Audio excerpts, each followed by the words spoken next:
And guys, good afternoon. And what is going on this Saturday afternoon? This is the Club of the Man 1993, and I'm here live to start a retro review series that I've wanted to do for a while. It's been a while since I've done a little bit of a retro review series since last summer I did the Summer Slams.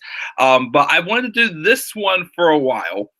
Just kind of got caught up with a bunch of my video games. Now that some of my video game Let's Plays and stuff are finishing up, I'm really only focusing on just the Harry Potter Let's Play right now. I thought I'd take a crack, and especially around the time where it seems, well convenient to do a NXT Takeover retro review series. Well, I shouldn't say retro because this only started like 5 years ago when I'm going to call them retro, and I'm going to do them live because to me it would just be easier. It's just going to save me some time. Like if it was like WrestleMania or SummerSlam, I would I would just record them and whatnot. But these are a little more recent, and most of the ones. Okay, here's the thing: I'm going to be doing all the NXT pay-per-view shows that I either haven't seen yet, or the ones that I've seen but I haven't done a review on. Which for me, that's 16 shows, including this one, because the first takeover I ever reviewed was the first War Games show, and the first ever NXT Takeover special I ever watched was NXT Takeover Unstoppable, the one where Samoa Joe debuted in the main event with Sami Zayn, Kevin Owens, and Sasha Banks and Becky Lynch had that underrated classic they had there. That's the first ever NXT Takeover I've ever watched. I didn't start watching NXT full time though until January 2016. The only takeover from NXT Takeover Unstoppable that I've not seen yet is NXT Takeover Respect.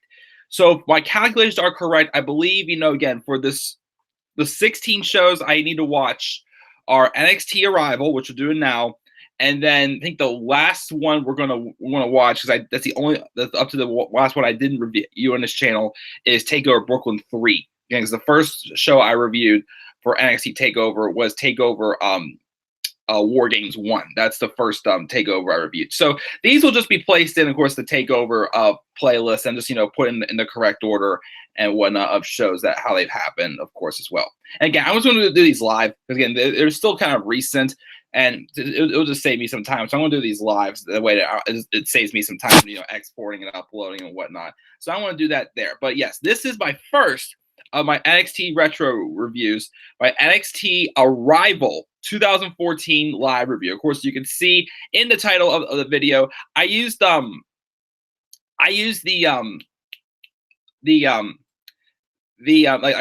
style of how they spelled it out. I didn't just put out NXT ArRIVAL. Because when I first saw the title, of course, I first noticed, what was the name of the first ever NXT pay-per-view special. I was, it's their first, show that they arrived. Well, it's not just that, though. It's also the fact they called it ArRIVAL, as, capitalizing this, rival, all letters there, because obviously, trying to emphasize, these have been some long-term rivalries. And this was this show first existed because this was the first time, this is right at the beginning of the WWE Network, of course. This took place right before WrestleMania on February 27th, 2014, which all the takeovers took place at Full Sail University up until Takeover Brooklyn 1. After that, I think there was only one other takeover, I believe, that took place at what's it called now, at Full Sail. That's Takeover The End, I believe. Of course, we'll get to that one later on. But we're going to talk about NXT ArRIVAL, which to me seemed like a time where NXT was still bringing some stars like back and forth that weren't really I wouldn't say pointless on the main roster, but didn't have the biggest role, but was close to a big breakout role, like Cesaro or Natalya or Tyson Kidd or a couple others here and there that we're seeing on takeovers that we will see in upcoming NXT takeover reviews and such and whatnot. And this show did have the likes of Cesaro, Sami Zayn, The Ascension. We saw Tyler Breeze, Xavier Woods, Rusev, when he was Alexander Rusev. I completely forgot he was once Alexander Rusev. Bo Dallas, Neville, when he was Adrian Neville. Emma, Paige, it featured all this talent. And of course, showed a few people who were, sitting in the crowd. We saw, a few, Hall of Famers. John Cena was there. Pat Patterson was there. Dusty Rhodes. Of course, we saw Ric Flair in there with Charlotte, who was about to, be given, a big spot in this NXT women's division for sure. So it was definitely, exciting to see all of them there and to see, where these people have come from. And of course, appreciate a lot of these talents are actually, getting some good booking before we get to the main roster, and they flundered since, unfortunately. And it's not their fault. Vince just did not give them a chance. But let's talk about the show. Of course, the commentary team for this team was Tom Phillips, Byron Saxton, and before he became general manager of NXT, William Regal as well. Show started off, of course, with Triple H doing the "Are you ready? This is NXT." Again, a historic night for it to be the first time NXT was seen on pay-per-view live on the WWE Network. So obviously, this was a chance for them to make a statement for sure. And again, like I said before, when they probably brought down some stars, to appear on NXT, it was probably just to draw some attention to NXT on the network. And honestly, it's worked. Because look where NXT is today. Again, 2018, I still say, was the best year for NXT. Maybe 2015 also was up there, but last year NXT was just unreal. It was on fire because the talent is a lot more stacked now, and there's a lot more people to look forward to. That's why, of course, they had to bring in the North American Championship to recognize more of the mid-card talent and whatnot. But anyways, I rambled enough about, intros and whatnot to this whole series and what's going to be. So again, this is the first of 16 retro reviews for my NXT Takeover retro review series, as I will talk about NXT ArRIVAL 2014 first. So the show opened up with, in my opinion, the match of the night. Sami Zayn taking on Cesaro. So Sami Zayn had came into NXT maybe 9 months prior to this or something like that. And he got a victory over Cesaro. And it seemed that they had a series of matches, including a match that I would like to go back and watch because I haven't seen it yet. A 2 out of 3 falls match, apparently, that they had. And I think Sami won 1 or 2 of the matches, but Cesaro, I think, won the next couple or whatnot. And Sami Zayn became so obsessed with the fact that, we had probably a match of the year candidate, but I didn't win the match. He wanted to prove once and for all that he could definitely, beat Cesaro. So he wanted a rematch. Cesaro declined, but Triple H would then say that nope, it's taking place at NXT ArRIVAL, and we got that match. And man, this is right before again WrestleMania 30, right before Cesaro. Cesaro at the time was part of the Real Americans with Jack Swagger and Zeb Coulter. Of course, this is also during a time where Cesaro was starting to get some, singles recognition over Jack Swagger, and they were teasing the breakup with the Real Americans, such as him beating Randy Orton on SmackDown, I think it was, in that when Randy Orton was wrestling, the gauntlet and whatnot for the Elimination Chamber against all other members of the Chamber match.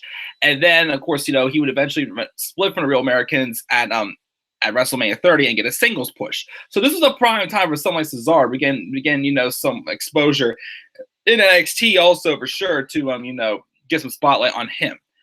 And I thought him and Sami had a phenomenal match. Of course, Sami Zayn's theme song was a little bit different back then.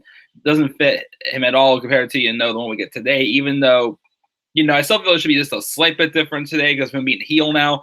But it just showed the talent that Sami Zayn was, and just the physical brutality of a talent that Cesaro definitely brought in as well. Some of the hard-hitting shots that Sami Zayn took in this match, how on earth did this man just continue to stand up? There was when Sami Zayn went to do that, diving through the ropes, that DDT he usually does, diving through turnbuckle ropes. Cesaro did a freaking uppercut on Sami Zayn, and it looked like it hurt like hell. From some counters to some big hurricanranas, some other big, huge elbows. There's that sequence towards the end of, where Cesaro was hitting Sami Zayn with constant elbows. He was just toying with him and constantly knocking Sami back to the ground. And Sami kept getting up, emphasizing that, kind of I thought of Mustafa Ali when I saw this match. Again, going back to what I've keep put over about Mustafa Ali. A couple months ago, again, I heard the podcast with Mustafa Ali and Chris Jericho, and Ali mentioned how what Vince likes about Ali is the fact that he's great at showing empathy. And Sami Zayn was showing that, that never quit, that hard hitting, you may hit me hard, but you're not going to let me easily go down. And that's exactly what this match had titled. I also like, there's one spot towards the end where Sami Zayn hit a haluva kick on Cesaro. Cesaro kicked out. And then Sami went for another haluva kick or something like that. And Cesaro just came out of the blue and just hit this drop kick on him, this big boot that just knocked Sami Zayn spit out for sure. But it was a great match that, honestly, this could have been a WrestleMania match. Like, if they even want to have, an IC title or, well, now US title because they're both on Raw, or even if this is eventually a world championship feud, which probably won't happen at this point because, they're not serious about making each one of these guys a main event star, it seems like to me on the main roster right now. But this could have been a WrestleMania match. Like, I dare me say this, I thought this was the best match of this show. This opening match with Sami Zayn and Cesaro. Really, setting the bar high for Sami Zayn. Of course, towards the end of the match, after, being knocked down several times, Cesaro finally got Sami set up right where he wanted to, and he hit him with the Gotch neutralizer, and Cesaro gets the victory. Afterwards, Cesaro is going to walk away, but then he gets back into the ring, shows a sign of respect, really putting over that Sami Zayn is a must-see talent for sure to watch. And that was the case. As Sami Zayn will go on to compete for the NXT Championship as well against Adrian Neville. Have a few other matches here and there. I believe at the next show I'll be checking out. He had a match with Tyler Breeze, which I look forward to seeing how that match goes because they're both great talents in NXT. And yeah, just really setting the bar that Sami Zayn is going to be that ultimate underdog character. Like, he was that time the Daniel Bryan of NXT for sure. And yeah, I thought it was an outstanding match. These two were awesome, showing how great these two can be, and it's too bad that they've never really had. Well, Sami Zayn's been in the world title picture a couple times, but it's just been a handicap match or a multi-man match. He's had some qualifying matches and been involved in the world title at least, but Cesaro's never had a world title opportunity at all either. So just shows how great both of these guys could have been for sure. We have Robbie in the live chat, or as Adam Rose called them, Jackie Swagger and Zevi Coulter. Yuck. What's up, Mike? Can you do your best Sami Zayn heel impersonation? You mentioned Adrian Neville. Shut up, Rich! Richard Swan. Let me see your Sami Zayn heel impression. How do I do a good Sami Zayn heel impression? I'm trying to think what I do. Well, I can definitely imitate his actions. As he comes out, he falling on flat his face or going just like he's like.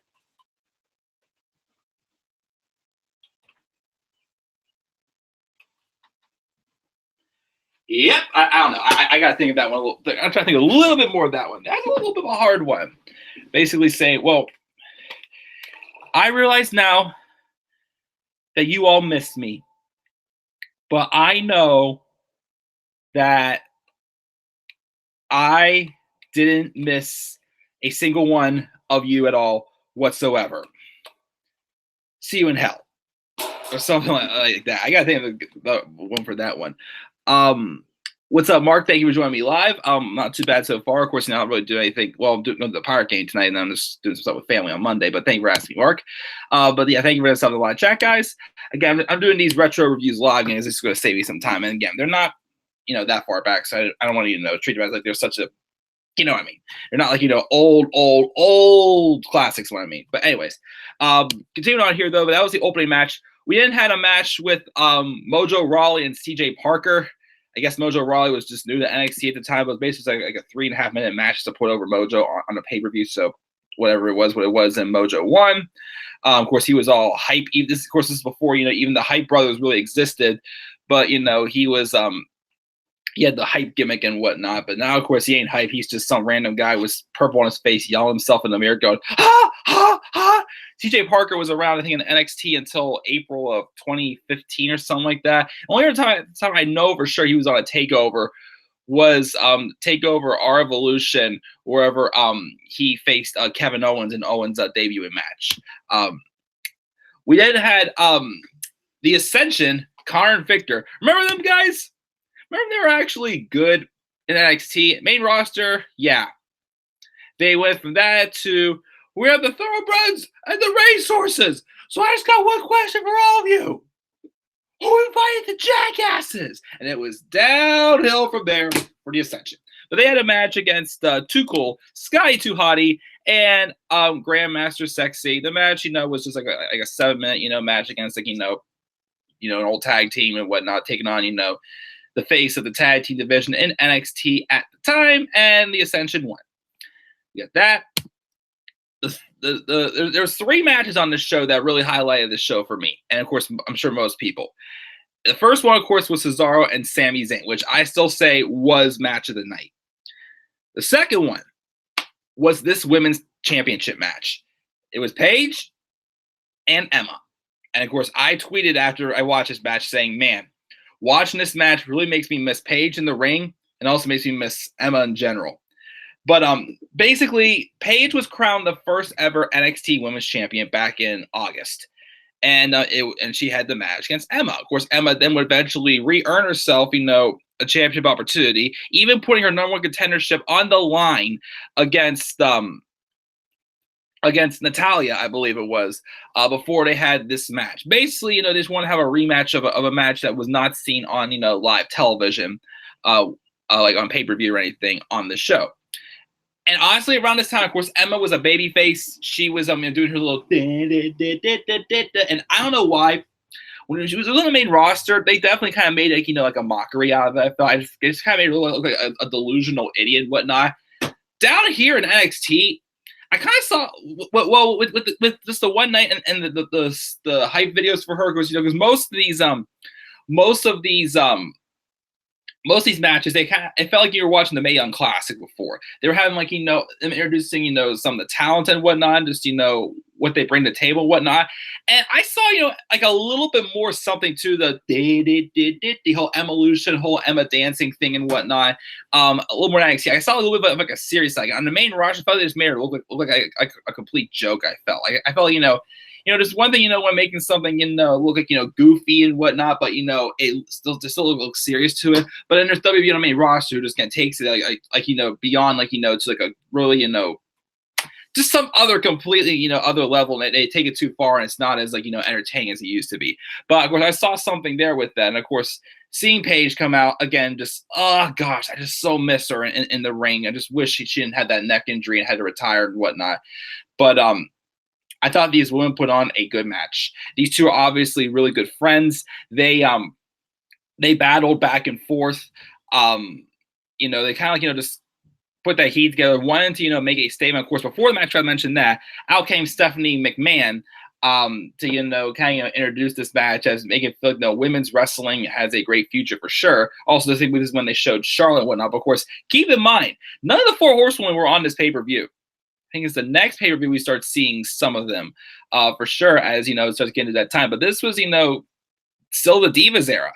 I mean, and Paige and Emma still put on a great match. Don't get me wrong, but, the 4 real women who really have put a staple in women's wrestling to really bring it back to where it is today were still yet to come. And this was still a great match, showing that these 2 women who put on like a 13-minute match or whatever it was could have definitely been something big on the main roster. I mean, Paige obviously was headed towards greatness when she came back from her injury with Absolution. It was just a shame that neck injury just kind of, put a halt to all that. And Emma again could have been some too. Although I still personally liked heel Emma better than babyface Emma. But I did see something a little more interesting in the Emma I saw watching this pay-per-view for the first time in a while.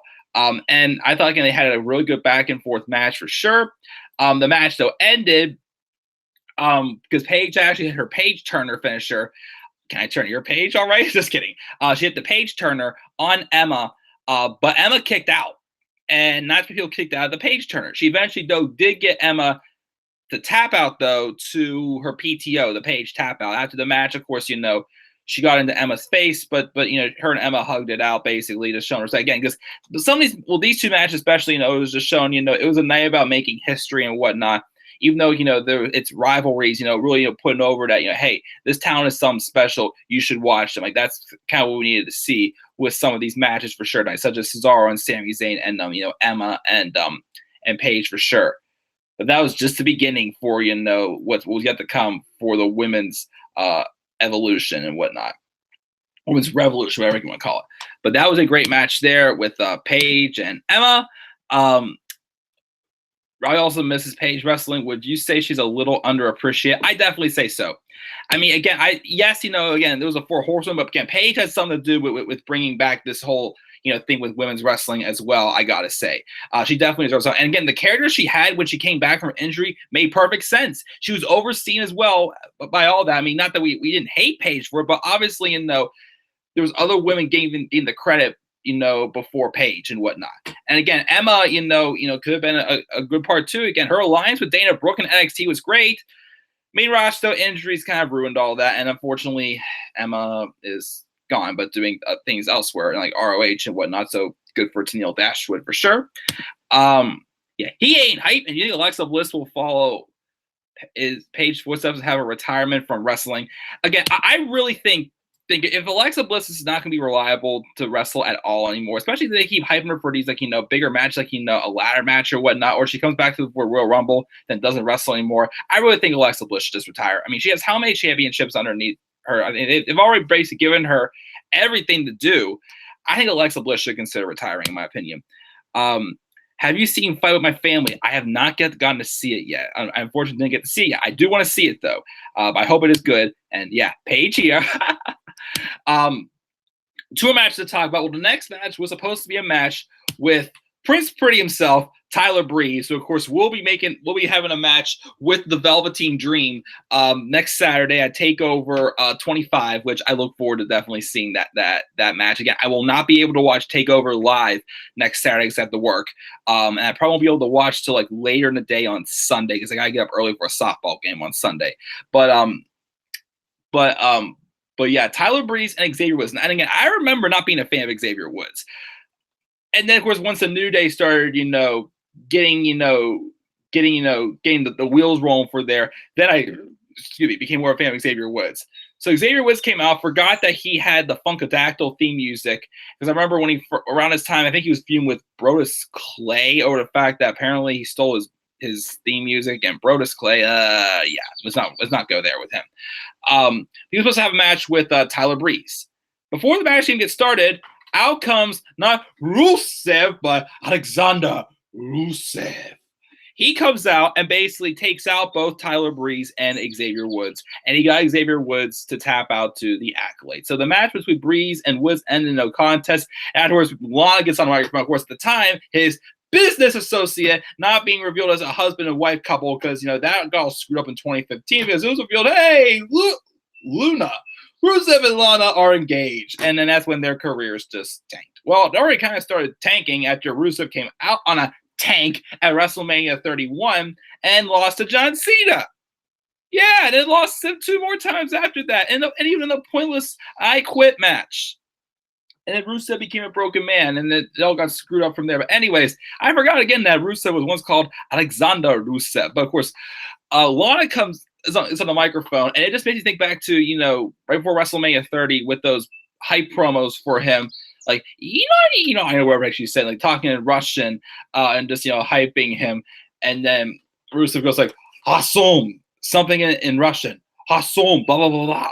Hasum, blah, blah, blah, blah. Alexander Rusev. I'm just like, dang, brings back the memories. But yeah, Rusev looked like a freaking monster when he came out there and took out both Tyler Breeze and Xavier Woods. And funny enough, if he was targeting Xavier Woods, his first match on the main roster on pay-per-view was a 2-on-1 handicap match at Extreme Rules against him and R-Truth. Kind of building something for that, maybe? I don't know. But yeah, there's definitely a good way to kind of, put over Rusev as this was right before he went to the main roster, for sure. But yeah, that's what that was. And then finally, our main event. Ladder match for the NXT Championship. Adrian Neville taking on the champion of 260 days, Bo Dallas. All you have to do is believe. Of course, this is when, Bo Dallas was, the third ever NXT champion, again, 260 days. And then what happened when it was the main roster? I guess Vince did not believe. And it was Roman Reigns. And you can believe that. So this ladder match took place. It was the first ever ladder match apparently for both Neville and Dallas. Sounds weird saying just Neville because, again, this is Adrian Neville we're talking about here. I thought it was a good ladder match. Could be a little better, maybe a little better. I mean, it was still great. I give probably like a B+ for a grade or something like that, in my opinion. Wasn't an absolute classic. Again, because I still feel Sami Zayn and Cesaro was a classic. That match was unreal. But it was a good ladder match. Bo, of course, putting the ladder to use very well. Same with Neville.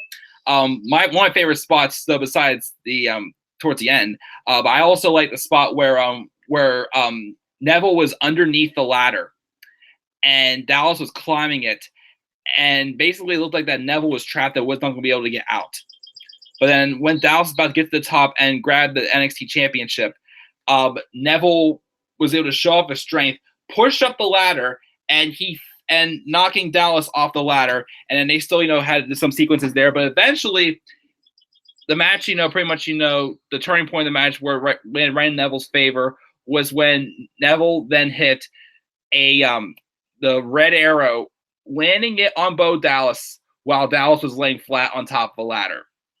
Neville climbs up the ladder. Dallas gets back in, about to climb up again to try to stop Neville, but Neville was there and he grabbed the championship, and this was the beginning of Neville's long NXT championship reign, as shown, why he definitely was a future top star in this company. And once again, the WWE just did not give him the chance. But Neville wins the NXT championship, and that's what the show went off the air. I forgot to mention also, though, before this match happened, Shawn Michaels came out with the NXT championship to hang it up for it to be suspended above the ring, and kind of coming out there just more so just put over the ladder match and whatnot, since he was, of course, in the first ever ladder match. Of course, he gets the one more match chant and whatnot, and of course he kind of he acknowledges it and hey, he chose to stay retired, because the story that took place and whatnot. Of course, that changed last year when he came out of retirement. Just to wrestle one stinking tag team match between three old hags at WWE Crown Jewel, but still, not saying away that this fact that this was a fun pay-per-view to watch for sure, and that's how it went off the air, of course, with Neville winning the NXT championship. And again, I thought it was a good show. I gave it an A-. There was 3 highlight matches on the show for sure. With the opener was Sami Zayn and Cesaro, Paige and Emma, and then the ladder match with Neville and Bo Dallas. 3 really good matches, again, especially that opener. And the other stuff between wasn't bad either. Mojo Rowley getting a win over CJ Parker, kind of, being like a new guy, being hyped up, no pun intended. The tag team matches to give, the tag team champions the ascension sometime, once again, when they're actually taken seriously. And then of course, the other match that was on the show, what was it again? Tyler Breeze and Xavier Woods, just so, be able to have a segment with Alexander Rusev, looking like a freaking monster for sure. Yeah, so it's probably back to those memories of seeing those, those vignettes for him and whatnot. Hassan, Alexander Rusev. But yeah, I'll give NXT ArRIVAL an A-. I really thought this was a fun show to watch, and look forward to seeing what's also come that I've missed so far in these NXT takeovers. As again, I'll be reviewing again. Instead of the beginning, I'll be doing these live to save some time since they're more recent shows. But again, I will be doing all takeovers that I either haven't watched or haven't reviewed on this channel. So from what I see at 16 takeovers, this one till Takeover Brooklyn 3, because that's the last takeover that I did not review. And again, I've seen all takeovers from NXT Takeover Unstoppable on, except for Takeover Respect. But yeah, I'll definitely look forward to seeing what was in store for these other shows for sure. And let's see what we got here. Where are my Aaliyah ice cream bars? I don't know either, but I love one too. Dream versus Breeze is going to be lit. That's my early pick for match of the night, honestly. Velveteen Dream and Tyler Breeze. I really want that match to be a classic. I really want Tyler Breeze to show that Vince McMahon is really screwing him on the main roster, and by having him playing cops and robbers. I love that segment. Oh, just word of advice: if you write your phone number on your shorts and no one calls you, that means you're not interested. Pow! Such a great segment that was. Mr. E, that New Day stuff is awful. That was a good segment. I like that. And sadly, Rusev went from being with Lana to being Ruru with Summer Rae. Don't remind me. I guess the B and B team stands for Bo-Lee. We'll just Bo, yeah. I did like the moment when Summer Rae put Lana in the accolade show before Dolph Ziggler returned. Yeah, that was nice. Neville to make his King of the Cruiserweights gimmick work, but despite how it ended, and he did beat Rich Swann. Shut up, Rich! I mean, yes, Neville did have a run as a Cruiserweight champion. He did the best he could with it, though, because, once again, think about it, he was given very, limited talent to work with since, the Cruiserweight division was just being built like crap at that time, just being just a bootleg edition of Raw. But again, he was more than just a Cruiserweight champion. He was like Cedric Alexander and Buddy Murphy. Well, Buddy Murphy hasn't really done anything yet, but Alexander, Murphy, and Ali got moved to different brands and whatnot. And I definitely am happy that they're going to get those opportunities. Well, so far, ones who have been got big opportunities so far is Ali, but of course we'll see what happens with the others. But for sure, indeed, yes. Hashtag shut up, Rich. But yeah, guys, thank you for joining me for my first of my 16 retro reviews for this NXT Takeover retro review series. Again, this is NXT ArRIVAL. Again, the next one will be NXT Takeover. Just NXT Takeover before they actually start using NXT Takeover in all their names. But of course, I'll be reviewing that one next. I'm going to watch that today. Hopefully, try to review it later on tonight. So just stay tuned, guys, as I continue this retro review series. So what are your guys' thoughts on NXT ArRIVAL? Again, I gave it an A-. Leave your thoughts down in the comment section below. As always, be sure to always slap a like on my video, subscribe, comment on my channel, and follow me on Twitter as well at DemandAirborne93. Check out my WrestleMania experience documentary as well, found in the description box down below. And with that, guys, I will see you all later. Have a great rest of your day. Stay dry out there. Peace out, everybody.